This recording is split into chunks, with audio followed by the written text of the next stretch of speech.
Most people enter markets believing skill is the first requirement. They chase setups, indicators, strategies. They assume survival will follow competence. That assumption ends more careers than bad trades ever did. Because markets do not test how smart you are. They test how long you can stay alive while being wrong. The legendary careers you study did not begin with brilliance. They began with rules. Not rules about winning, rules about not disappearing. This matters more than most are willing to admit. When you hear stories about great investors, you hear about insight, you hear about vision, you hear about edge.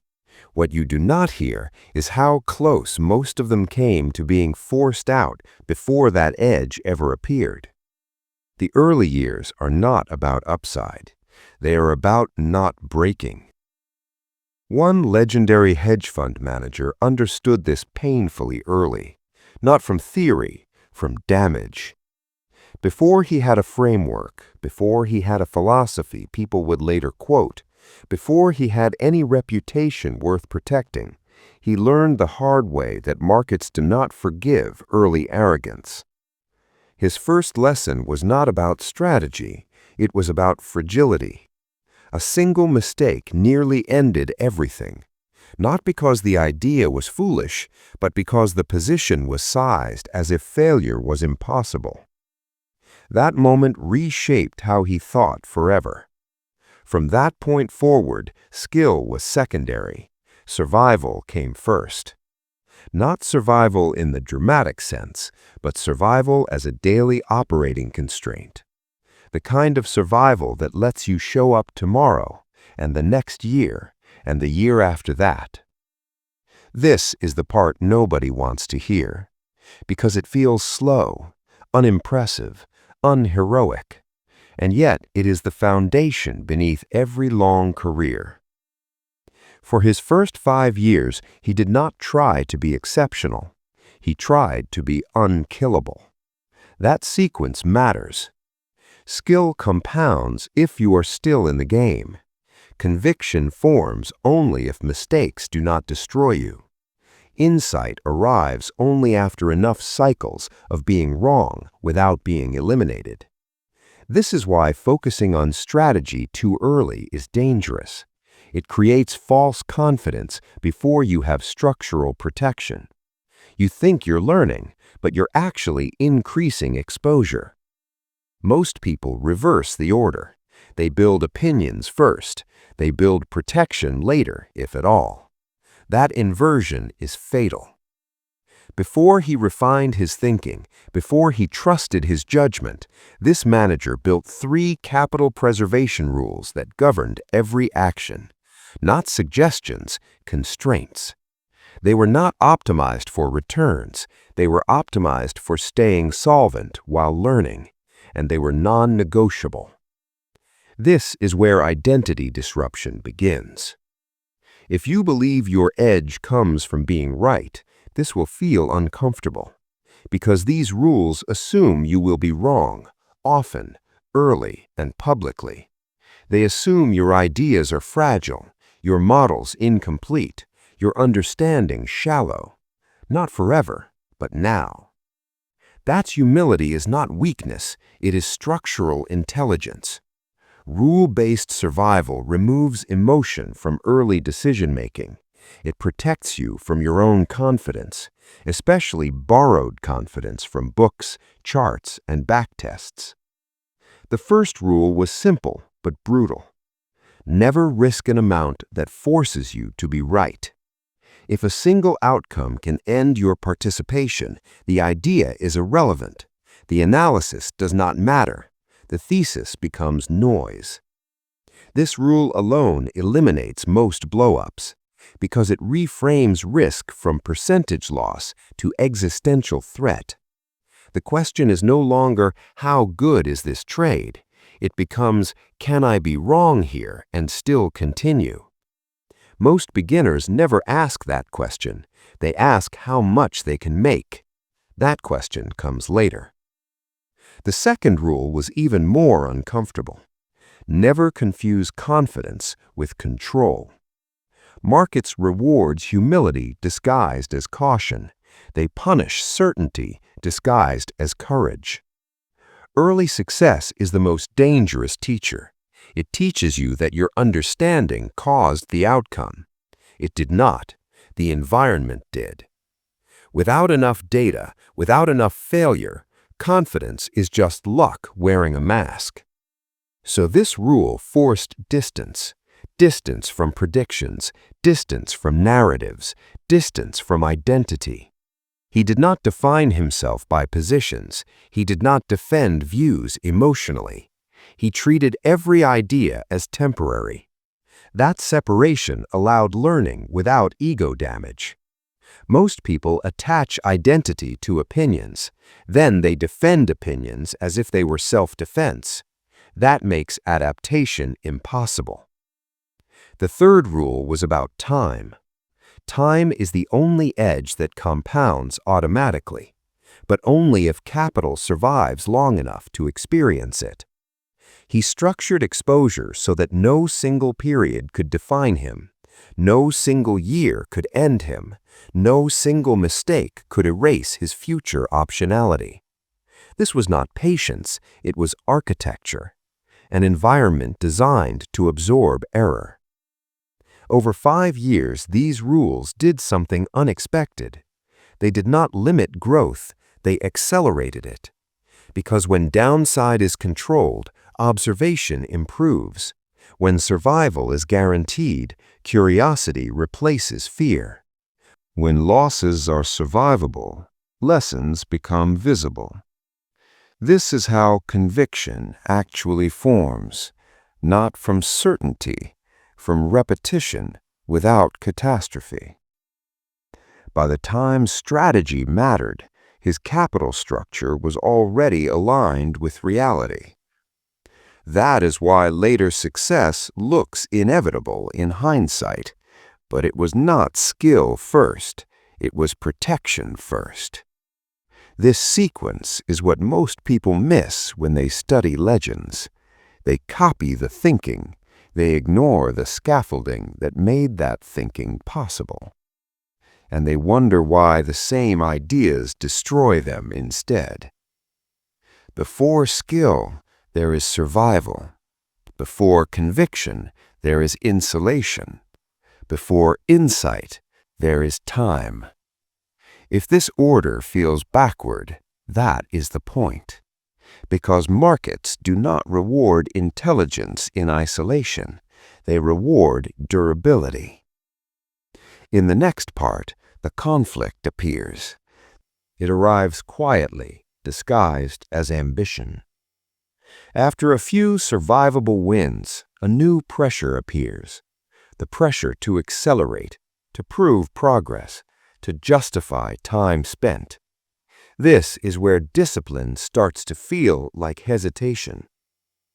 You begin to wonder if caution is holding you back, if smaller size is slowing learning, if restraint is just fear pretending to be wisdom. This is the most dangerous phase. Because nothing is obviously wrong yet. Your capital is intact, your confidence is rising, your ideas are starting to feel coherent. And that is precisely when early rules feel negotiable. The legendary manager faced this same tension. He had enough feedback to believe improvement was happening, but not enough history to know whether it was real. The temptation was simple. Increase exposure, compress time, speed up the path to mastery. Most people give in here. They believe more intensity creates more learning, more risk creates more insight, more pressure sharpens decision-making. Sometimes that is true. Often it is not. Pressure also distorts perception. It narrows focus. It amplifies emotion. It converts mistakes into identity threats. That distortion is invisible while things are working. The realization came slowly. He noticed that his best thinking happened when nothing important was at stake, when outcomes did not matter too much. when being wrong carried no personal consequence. Under those conditions, he observed more clearly. He questioned assumptions more honestly. He adjusted faster. Under pressure, the opposite happened. Ideas became defended. Losses became personal. Learning slowed. This was the paradox. Risk did not accelerate growth. It interfered with it. The market was not a classroom that rewarded boldness. It was an environment that punished fragility. So he leaned further into the rules instead of relaxing them. This looked irrational from the outside. Others were scaling faster. Others were taking larger swings. Others were talking confidently about their edge. He stayed smaller, quieter, less impressive. But something subtle was happening. Because his downside was capped, he could run more experiments. Because mistakes were cheap, he could afford to be wrong often. Because losses were survivable, he did not avoid them emotionally. This created a feedback loop most never experience. Loss did not signal failure. It signaled information. Each error became data instead of damage. This is when the shift occurred. He stopped asking whether an idea was right. He started asking under what conditions it failed. That change alone separates amateurs from professionals. Most search for confirmation. They want agreement between their view and reality. He searched for fragility. He wanted to know where his thinking broke.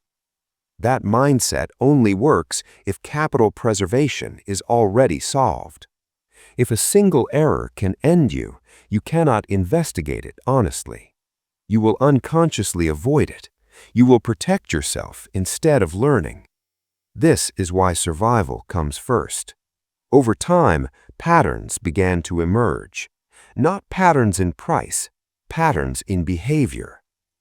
He noticed recurring emotional responses, recurring cognitive errors, recurring blind spots that appeared only after success.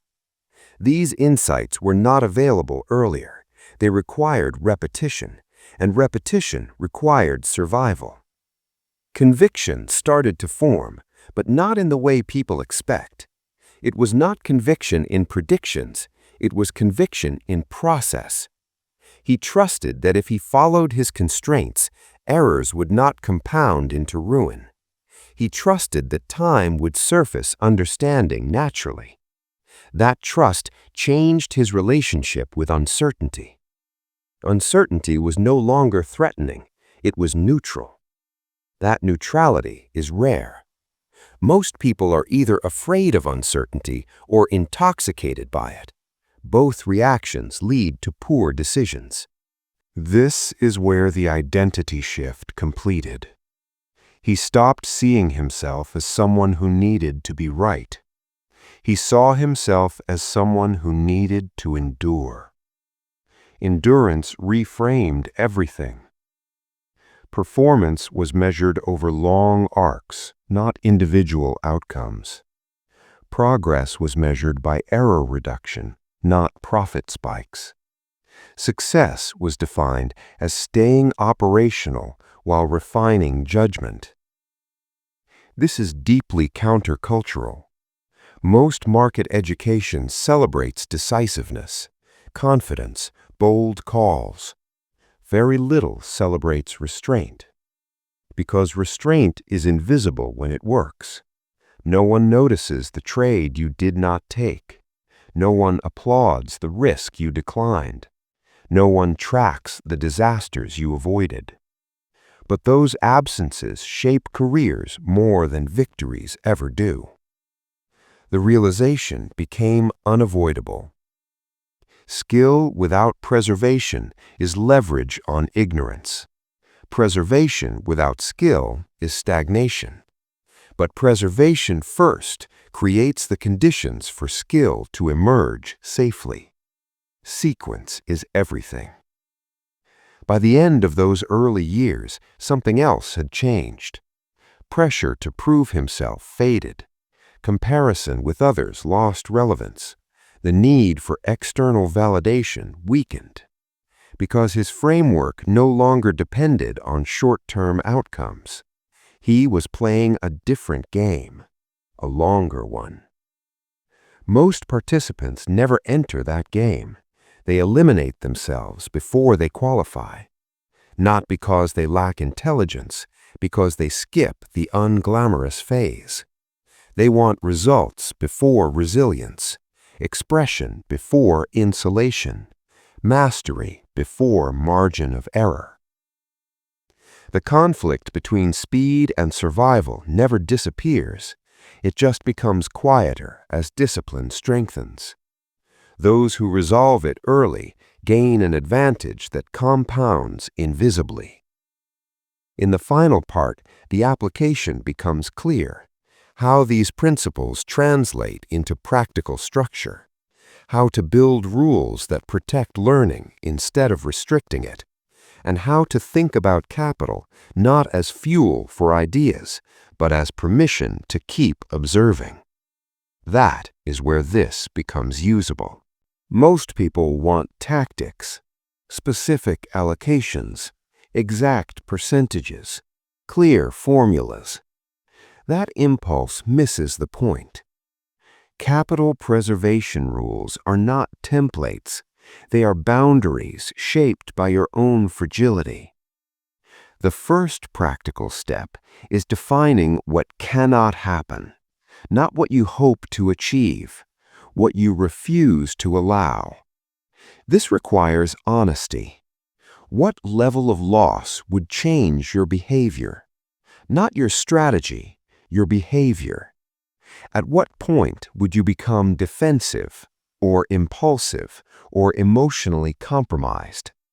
That is your true risk limit. Anything beyond that is theoretical.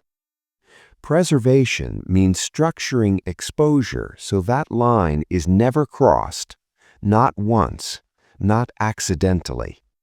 This is not about being conservative. It is about staying coherent. The second application is separating learning capital from conviction capital.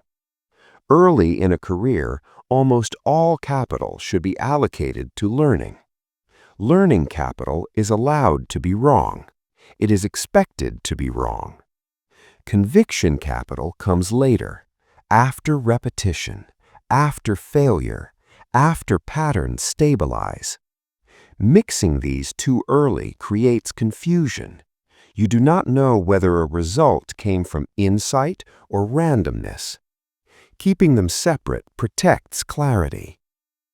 The third application is time segmentation. Do not judge yourself on short windows.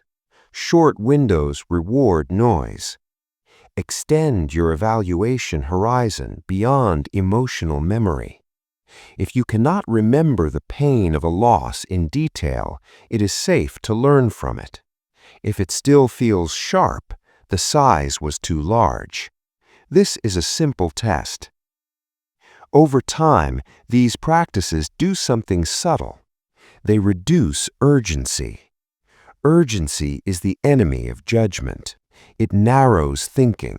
It accelerates mistakes. When urgency fades, curiosity returns. You start asking better questions. Why did this fail here? Why did it succeed there? What conditions mattered more than expected? These questions only appear when survival is not in question. This is how strategy actually develops. Not from brilliance, from accumulation. The legendary manager did not discover his framework in a moment of insight. It emerged slowly, shaped by constraints that forced honesty. His rules did not restrict him. They protected the process that made him dangerous later. This is the part people misunderstand. They see the later confidence and assume it came first. They see conviction and assume it was innate. It was built, carefully, over time, inside guardrails. The resolution is quiet. There is no dramatic payoff, no turning point trade, no defining call, just continuity. The ability to continue when others disappear. Markets are full of smart people who were briefly right. They are empty of people who were patient enough to become durable. If you take anything from this sequence, let it be this. Before skill, build rules that let you survive being wrong. Before conviction, create space to observe without fear. Before mastery, earn the right to stay. Everything else arrives on its own schedule, and when it does, it will look effortless to those who did not see the years of restraint beneath it. That is the real edge. Not prediction, not intelligence, not confidence, durability.